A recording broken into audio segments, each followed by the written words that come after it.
Me சொல்லுங்க தான்.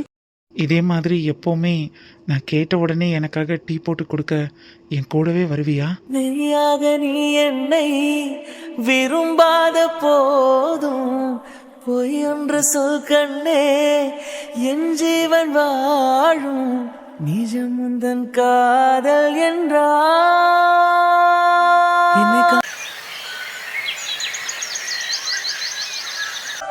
எனக்கு ஒரு டவுட்டு. என்ன இருக்கு? என்ன உன் டவுட்டு? எதுவா இருந்தாலும் கேளு, இந்த அத்தான் கிளியர் பண்றேன். இல்ல, எல்லாரும் மேட் ஃபார் ஈச் அதர்னு சொல்றாங்கல்ல, அப்ப நம்ம மேட் ஃபார் ஈச் அதரா இல்லையா? உனக்கு இந்த விஷயத்துல ஏன் இப்படி ஒரு டவுட்டு? எதனால வந்துச்சு? இல்ல, அன்னைக்கிலேக்காவும் அந்த மாமாவும் ஒரே மாதிரி தீக்குழியில இறங்குனாங்கல்ல, அப்ப எல்லாரும் அவங்கள பார்த்து மேட் ஃபார் ஈச் அதர், 2 பேரும் பொருத்தமான ஜோடி அப்படி இப்படின்னு வயசானாலும் ஒரு மாதிரி பெருமையா பேசிக்கிட்டாங்க தான். அதே மாதிரி நம்மளும் மேட் ஃபார் ஈச் அதரா அந்த மாதிரி தீக்குழியில இறங்கி வந்தா அழகா இருக்கும்ல, அதான் கேட்டேன். அடி பாவி, அதுக்காக உனக்கு பொருத்தமான ஜோடியா நான் இருக்கணும்னு பூக்குழியில போய் மிதிக்க சொல்றியா? ஐயோ அத்தான், நான் உங்களை பூக்குழி இறங்க சொல்லல, பூக்குழி இறங்கும் போது எல்லாரும் சொன்னாங்கன்னு சொன்னேன். என்ன உனக்கு? மாமாவுக்காக அக்கா பூக்குழி இறங்கி அழகா நடந்து வந்துச்சு, அதே மாதிரி நீ எனக்காக இறங்கி வரணும்னு சொல்ல வரியா? ஐயோ, நான் அப்படி சொல்ல வரல. அப்படி உனக்கு ஒரு ஆசை இருந்துச்சுன்னா விட இருக்கு.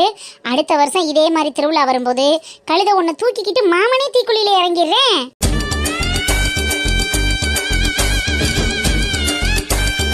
நிஜமாவா அத்தான்?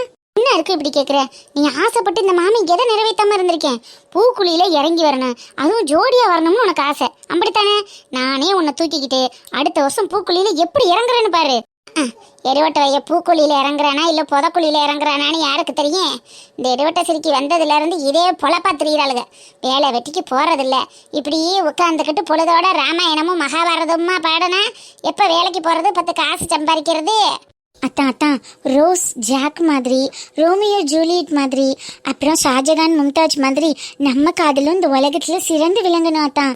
அதுக்கு நம்ம ஒரு சிறந்த எடுத்துக்காட்டா இருக்கணும். அட விட இருக்குமா, இவங்கெல்லாம் என்ன காதலுக்கு எடுத்துக்காட்டு? இவங்களை விட சிறந்த காதலர்கள்னு நம்ம பேர் வாங்குவோம். அந்த அளவுக்கு நம்ம காதல் இந்த ஊர்ல தலைதோங்கி இருக்கணும். அப்படி ஏதாவது ஒண்ணு நம்ம செஞ்சு விட்டுட்டு போயிடுவோம். அப்பனா ஷாஜகான் மும்தாஜுக்கு தாஜ்மஹால் கட்டினது மாதிரி நீங்க எனக்கும் கட்டுவீங்களா அத்தான்? தாஜ்மஹால் என்ன தாஜ்மஹால், அதை விட மிகப்பெரிய பேலஸ் கட்டிடுவான். எடுவட்ட வேலை, தாஜ்மஹால்ங்கிறது கல்லறடா, அதுக்குள்ள அவன் பொண்டாட்டியை வச்சு பிதைச்சு விட்டு மேல மணிமண்டபத்தை எடுத்து கட்டியிருக்கேன். அப்ப உன் பொண்டாட்டியை எடுத்துக்கொண்டு பிதைச்சிட்டு மேல பங்களா கட்டினீன்னா அதுக்கு பேர் எப்படா பேலஸ் ஆகும்? அது கல்லறடோய். ஏதோ பேட் வைப்ரேஷன் நம்மளை பின்தொடர்ந்துட்டே இருக்கிற மாதிரி இல்ல? உனக்கு அப்படி ஃபீலா இருக்கா? இருக்கு. ஆமா அத்தான், நான் வந்ததுலேருந்தே உங்ககிட்ட சொல்லணும்னு நினச்சிட்டு இருக்கேன். இந்த வீட்டில் ஒரே பேட் வைப்ரேஷனாக இருக்கு. இதை இடிச்சிட்டு நம்ம புது வீடு கட்டிடலாமா? புது வீடு தானே இருக்கு, கட்டிடுவோம். நான் இந்த ஊர்ல எல்லாரும் மாதிரியும் சாதாரணமா வீடு கட்டாம என் அன்பு மனைவிக்காக ஒரு அரண்மனை கட்டலான்னு பார்த்துக்கிட்டு இருக்கேன். அதுக்கான இடம் இன்னும் கிடைக்கல, அமைஞ்சிச்சுன்னா உடனே கட்டிடுவோம். அப்படியா அத்தான்? ஆமா இருக்கு, என் அன்பு மனைவிக்கு ஆசையா ஒரு வீடு கட்டினா நல்லா இருக்காது, அரண்மனை கட்டினா தான் நம்ம காதல் சின்னத்துக்கு எடுத்துக்காட்டா இருக்கும். அதுக்காக தான் ஒரு இடம் பார்த்துக்கிட்டு இருக்கேன். நல்ல இடம் அமைஞ்சோன்னா கட்டி கொடுத்துட்றேன். மழை பெஞ்சா ஓட்டை பிரிச்சுக்கிட்டு தண்ணி உள்ளர ஒழுகுது, வெயில் அடிச்சா வீட்டுக்குள்ளேயே சூரியன் சுட்டு அரிக்குது. எடுவட்ட நாய்க்கு ஒரு ஓட்டை மாத்துறதுக்கு துப்பு இல்லை, இவர் அரண்மனை கட்டுறதுக்கு இடம் பார்க்கறாராம். அடிச்சு விடுறதுக்கு ஒரு அளவு இல்லை, அவன் அப்பனை மாதிரியே அடிச்சு விட்டுக்கிட்டு கிடக்கான் பாரு.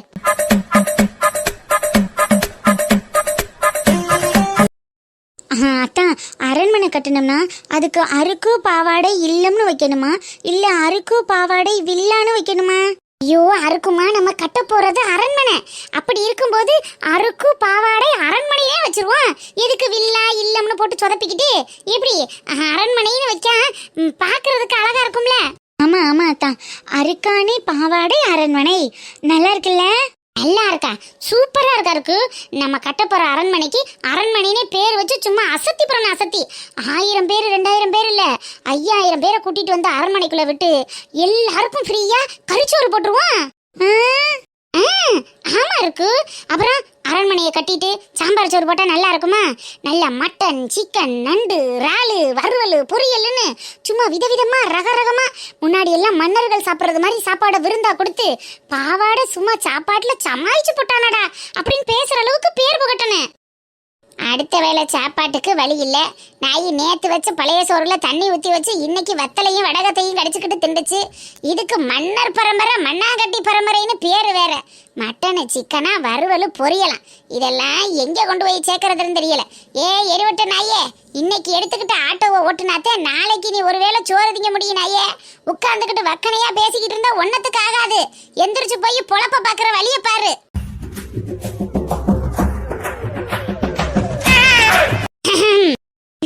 கனவு காணுங்கள்னு டாக்டர் அப்துல் கலாம் சொல்லியிருக்காரு. எங்க ஆத்தா கனவை பத்தி பேசக்கூட விடாது. அதுக்கு நம்மளை பார்த்து பொறாம. ஆமா அத்தா, இருக்கும் தான் நினைக்கிறேன். சரி இருக்கும். வெயில் தாங்க முடியலன்னு மாமா மல்லாக்கப்படுத்தி விட்டதை பார்த்துக்கிட்டே இருந்துட்டேன். நான் வேலைக்கு போய் 10 காசு கொண்டுட்டு வரேன். அப்பதான் நம்ம அரண்மனை கட்டுறதுக்கு இடம் பார்க்க முடியும். சரியா? சரிங்க அத்தா. வரும்போது மறக்காம சன்ஸ்கிரீன் வாங்கிட்டு வாங்க அத்தா. மறக்காம ஆரம்பிக்கவும் நான் கூட மல்லிகைப்பூ அல்வா எதிர்பார்க்கறியோன்னு நினைச்சேன். அதானே பார்த்தேன். உன் தேவை என்னவோ அதைத்தானே எதிர்பார்ப்ப. வாங்கிட்டு வரேன். மறக்காம வாங்கிட்டு வந்துருங்க. சரிம்மா வாங்கிட்டு வரேன். போயிட்டு வரேன். பாய் அத்தா. இடம், அரண்மனை, தாஜ்மஹால், பேலஸ் இதெல்லாம் மறந்துடாதீங்க. அதெல்லாம் எப்படி மறப்பேன்? அதெல்லாம் மறக்க மாட்டேன். மைண்ட்ல இருக்கு. அப்ப நான் போயிட்டு வரட்டேன். பாய் அத்தா. பாய் இருக்குமா? ஒரே கொசு தல்ல. என்னது இது? மார்கழியும் போய் தையும் போய் இப்ப வந்து கொசு இப்படி மச்சுக்கிட்டு இருக்கு. கொசு தொல்லை தாங்க முடியலையப்பா. வாய்க்குள்ளே இல்லாமல போகுது. போ அங்கிட்டு. தாய் கழுவி, என்னைய தானே இப்ப நீ கொசுன்னு சொன்ன. ஏலே, உண்மையான ஒரு கொசு வாய்க்குள்ள போயிருச்சுடா. இல்ல, நான் யாருக்கு கிட்ட பேசிக்கிட்டு இருந்ததை ஒட்டி கேட்டுட்டு எனக்கு எசப்பாட்டு பாடிக்கிட்டு இருக்கேன். அதானே உண்மை. நான் நார்மலாத்தையும் சொல்லிக்கிட்டு இருக்கேன். உனக்கு அது குத்துச்சுன்னா அதுக்கு நான் என்ன செய்ய முடியும்? போ, ஆட்டோ தொடச்சி வச்சு 6 மாசமா அங்கனையே நிக்குது. எடுத்து ஓட்டு. 10 காசுனாலும் சவாரி வாக்கலாம். அதெல்லாம் எங்களுக்கு தெரியும். ஆட்டோக்கு டியூ கட்ட வக்கில்ல உங்க அரண்மனை கட்டுறாங்க. போய் சவாரி ஓட்டு போ. சரி, என்ன பெத்த தாயை என்ன எப்படி அசிங்கப்படுத்தி போச்சே. இதுக்காகவாது ஒரு இடத்த வாங்குறோம், அதுல வீட்டை கட்டுறோம், வண்டி, லாரி, காரு, பஸ், ஆட்டோன்னு விதவிதமா வாங்கி அடுக்குறோம். ஒரே பாட்டுல ஓஹோன்னு வந்த சரத்குமார் தேவயானி மாதிரி நம்மளும் சூரியவம்ச படத்துல மாதிரி பெரிய ஆளா ஆய் காட்டுறோம்.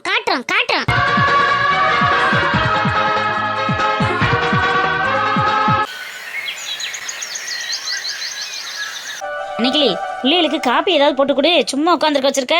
இல்ல, காப்பி விடவா? அதெல்லாம் ஒண்ணு வேணாம்க்கா. இப்ப என்ன நிலைமையில இருந்துகிட்டு என்னத்த செய்ய போற? நம்ம ஆக வேண்டிய வேலையை பார்ப்போம். சரி, அப்ப என்னென்ன நலத்திட்டோன்னு சொல்லுங்க. நான் லைனா இந்த பேப்பர்ல எழுதிக்கிட்டே வரேன். அதுக்கப்புறம் ஏதாவது விடுபட்டதை மத்தபடி பாத்துக்கலாம். ஆமா, என்ன செய்யணும்னு சொல்லுங்க. மகளிர் அணிக்கு முதல்ல என்ன வேணும்னு முடிவெடுங்க. அதுக்கப்புறம் என்னெல்லாம் செய்யலான்னு பாப்போம். இந்த பைப்படி பிரச்சனை தான் பெரும் பிரச்சனையா இருக்கு. முதல்ல அதை ஓச்சு விடணும். சரிப்பா, என்ன பண்ணலான்னு சொல்லு. 20 வீட்டுக்கு ஒரு பைப்புன்னு வச்சிருக்காங்க. 20 வீட்டுக்கு ஒரு பைப்புன்னா ஒவ்வொரு வீட்லேயும் மாமியா ஒரு குடும்பம், மருமக ஒரு குடும்பம், சின்ன மையன் ஒரு குடும்பம், பெரிய மையன் ஒரு குடும்பம், இதுக்கடையில் மகமாருக வேற வந்து உட்காந்துக்கிட்டு அவளுக ஒரு குடும்பம்னு ஒரு வீட்லேயே பார்த்தீங்கன்னா 2-3 குடும்பங்கள் இருக்குது. 20 வீட்லேயும் அப்போ எத்தனை குடும்பம் இருக்கும்? இப்போ ஏற்பட்ட குடும்பத்துக்கு ஒரு பைப்படியை மட்டும் வச்சா மக்கள் குடிதண்ணிக்கு சண்டை வராமல் வேற என்ன பண்ணு? வாரம் நம்ம தெரு பைப்பில் சண்டை நாரிக்கிட்டு இருக்கு. அதை முதல்ல சரி பண்ணணும்.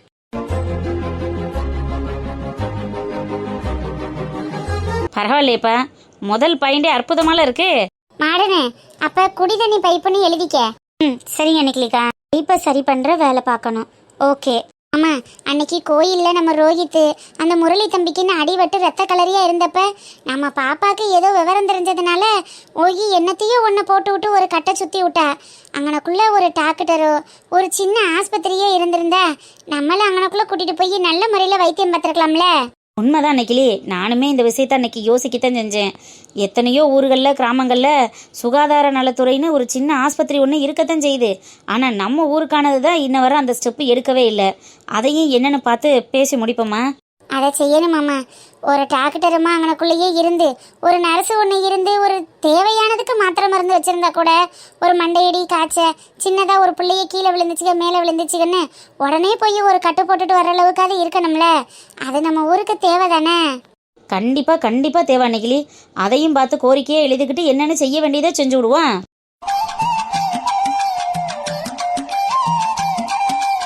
அப்புறமாம்மா நம்ம ஊர்லேன்னு இருக்கிறது சின்னோண்டு குளம் ஒன்றே ஒன்று தான் இருக்குது. அதில் தான் மனுஷங்க நம்மளும் குளிக்கிறோம். அதே நேரத்தில் ஆடு மாடையும் கொண்டு வந்து அதில் தான் குளிப்பாட்டுறாங்க. அந்த மாதிரி இல்லாமல் ஆடு மாடுங்க குளிப்பாட்டுறதுக்கு தனியான ஒன்று வச்சுட்டு குளிக்கிறதுக்குன்னு தனியாக ஒரு குளம் இருந்தால் நல்லாயிருக்கும். ஏன்னா ரெண்டையும் தனிப்பட்ட முறையில் சுத்தமாக பராமரிக்க முடியும். குழந்தைங்களுக்கும் எந்த இன்ஃபெக்ஷனும் இல்லாமல் இருக்கும்ல. இதை நானுமே யோசிச்சது உண்டுதான். இதுக்கான முறைகளை என்ன செய்யணுமோ அதையும் செய்வோம். இதையும் சேர்த்து எழுதிக்க மாட்டேனே. சரிங்க மாமா. குளம் வெட்டுதல் எழுதிக்கிட்டேன். விடுவலி, வந்ததுலேருந்து என்னமோ கம்மன்னு உட்காந்துருக்க. உனக்குன்னு எதுவும் தோணலையா? உனக்குன்னு ஏதாவது இருந்தா சொல்லுடி. எனக்கு தோணாம இருக்குமா? நான் யோசிச்சதை சொன்னா நீங்க என்ன மாதிரி ஃபீல் பண்ணுவீன்னு உட்காந்துருக்கேன். என்ன தெரிய ஃபீல் பண்ண போறேன்? ஆளாளுக்கு ஒவ்வொன்று சொல்றோம்ல, அது மாதிரி உனக்கு தேவையானதை நீ சொல்லு. அதுவும் சரியானதா இருந்துச்சுன்னா கண்டிப்பா செஞ்சு விட சொல்லுவோம். சொன்னா மாமாட்ட சொல்லி செய்ய சொல்லுவியா? நீ சொல்லுடி பாப்பா. இல்லக்கா, ஆண்களுக்காக இந்த கவர்மெண்ட்டே பார் அமைச்சு கொடுத்து நீங்க நல்லபடியா போய் குடிச்சு குட்டிச்சவராங்கன்னு சொல்லி அவங்களுக்கான சலுகைகள்லாம் செஞ்சு கொடுக்கறதுல. சரி, ஆண்களுக்கு பார் அமைச்சு கொடுத்து நாட்டுக்கு நல்லது செஞ்சது மாதிரி நம்மள மாதிரி பெண்களுக்கு பார்லர் அமைச்சு கொடுத்து நம்ம ஊர் மக்களுக்கும் நல்லது செஞ்சா எப்படி இருக்கும்? கண்டிப்பா நம்ம ஊருக்கு பார்லர் வசதி வேணும்னு ஏதாவது மனு கோரிக்கை இடலாம்ல. இதுல இங்க எதை பத்தி பேசிக்கிட்டு இருக்கான்? நீ எதை பத்தி சொல்லிக்கிட்டு இருக்க? நான் அப்பவே நினைச்சேன் இவளை பேசாம வாயை மூடிக்கிட்டு கம்மனு இருக்க வச்சிருக்கலான்னு. வாயை கொடுத்தது எவ்வளவு பெரிய தப்பா போச்சு பாருங்க. இவ ஒரு ஆளுன்னு இவட கிடம் பாரு. சம்பள காசு கொடுத்த 33,000 ஒத்த வரியில வேட்டு விட்டுட்டு வந்தவ தானே இவ. அப்ப அதுக்கேற்றது மாதிரிதான் இருக்கும் இவளோட லட்சணமா. நெடுவழி, உன் கோரிக்கை உன் நலத்திட்டத்தெல்லாம் நல்லபடியா உன் மனசுக்குள்ளேயே தானே வச்சுக்க. வெளியே தருவ விட்டுறாத, சரியா? அப்புறம் எங்கிட்டாவது எடுத்து எதிரையாவது ஒட்டி விட்டுற போறாங்க. ஏக்க, இது நல்ல திட்டம் இல்ல? ஆண்களுக்கு பார் இருக்கும்போது பெண்களுக்கு பார்லர் இருக்கக்கூடாதா? அதை மட்டும் கவர்மெண்ட் எடுத்து நடத்துது. இதை கவர்மெண்ட் எடுத்து நடத்துறதுக்கு ஏதாவது ஒரு சலுகைகள் கொடுக்கலாமேன்னு பார்த்தேன். கவர்மெண்ட் அளவுக்கு போறதுக்கு உன் மாமே ஒன்று சீய மோட்டுக்கு நிக்கல முட்டி. சாதாரண ஊர் பிரசிடென்ட் ஓட்டுக்கிட்டே நிக்கிறாரு. அதுக்கு என்ன தேவையோ அதை மட்டும் பார்ப்பான், சரிதானே? ஆளும் மண்டையும் பாரு மண்டையும். சரி விடுங்கப்பா, ஏதோ அதுக்கு தெரிஞ்சதை சொல்லுது. நல்லா சொல்லுங்க மாம்சு.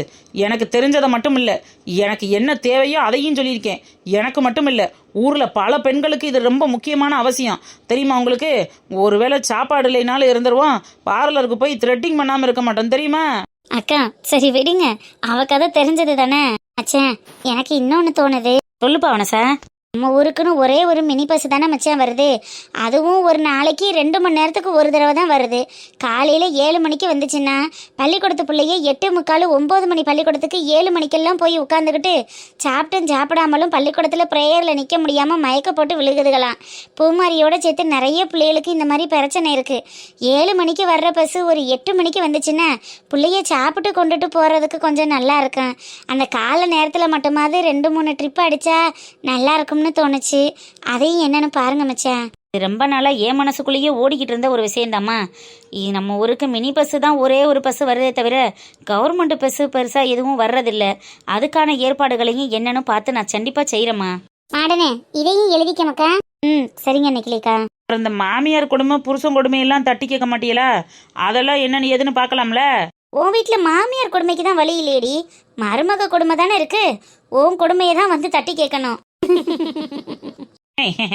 எல்லாருக்கும் இது ஒரு பிரச்சனையா தானே இருக்கு. இதையெல்லாம் அப்புறம் என்ன ஏதுன்னு கேட்கறது இல்லையா? ஏண்டி, இதெல்லாம் குடும்பத்து பிரச்சனை, இதை போய் என்னத்தை கேட்க? அப்படி இல்லை அன்னைக்கு நெடுவாளி சொல்றதுலயும் பாயிண்ட் இருக்குல்ல. என்ன மாமா அவ வளரிக்கிட்டு இருக்கா, பாயிண்ட் இருக்குங்கிறியே? ஆமாக்கு தான் என்னோட அருமை தெரியும். நீங்க சொல்லுங்க மாம்சு, நான் சொல்றது நியாயமா தப்பா? அன்னைக்கிளி பஞ்சாயத்து தலைவர்னு தேர்ந்தெடுக்கிறது சும்மா ஊர் பிரச்சனைகளை பார்க்கறது மட்டும் இல்லை, ஊர் மக்களோட பிரச்சனைகளையும் பார்க்கறது, அவங்களோட பிரச்சனைகளை தீர்த்து வைக்கிறதுலையும் இருக்குல்ல. மாமியார் மருமக பிரச்சனையாக இருந்தாலும் சரி, புருஷன் பொண்டாட்டி பிரச்சனையாக இருந்தாலும் சரி, ஒரு பொண்ணுக்கு ஏதாவது அநியாயம் நடந்தாலும் சரி, அது அந்த ஊர் சார்பிலையும் ஊர் பஞ்சாயத்து சார்பிலையும் உடனுக்குடனே அதுக்கான தீர்ப்பை கொடுக்க வேண்டியதும் பஞ்சாயத்தோட கடமை தானே. அதையும் சரிவர செய்யணும்ல. ஆனால் எந்த பக்கம் நியாயம் இருக்கு நேர்மை இருக்குங்கிறத பார்த்து முறைப்படி செய்யணும். அதுவும் கடமை தானம்மா.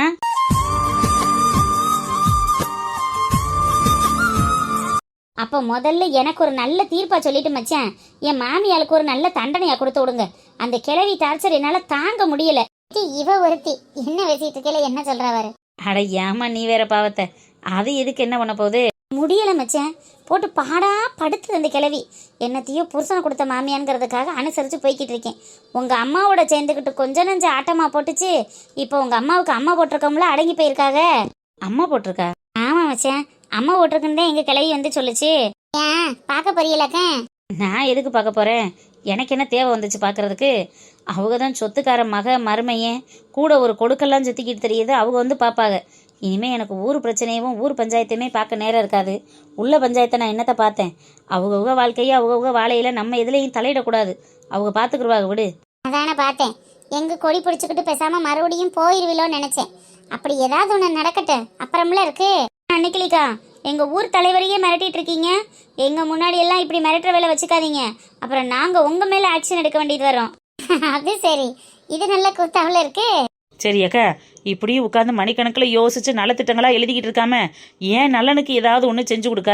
உனக்கு என்னடி வேணும்? எதுவாக இருந்தாலும் கேளு. ஆமாம், நான் என்ன காசு பணம் நகை நட்டு நான் கேட்க போகிறேன்? உங்கள் கையால் சாப்பிட்டு ரொம்ப நாள் ஆச்சு. திருவிழா ஆரம்பித்ததுலேருந்து கடை பக்கமே போகலை. கழுத 2 தோசையை சுட்டு உங்கள் கையால் சட்னியை ஊற்றி கொண்டுட்டு வா. அதை திண்டுட்டு நாள் இன்னைக்கு பொழுத ஒப்பேத்துறேன். அடுத்த அப்போ நல்ல திட்டங்கள் நல்ல விதமாக யோசிக்க முடியும். சரியான சோத்துக்கு செத்தவடி நடுவாளினி. இருக்கிற இடத்துல எப்போதும் மினி பெட்டி கடையவே கொண்டுட்டு வந்து நிப்பாட்டிடுவா. இன்னைக்கு வெறுங்கையை வீசிட்டு வந்து உட்காந்துருக்கால, அதான் பிள்ளைக்கு பசி எடுத்துருச்சு போல. இல்லடி நடுவாளி? அப்புறம் எனக்கும் பசிக்கும்ல, சாப்பிடணும்ல.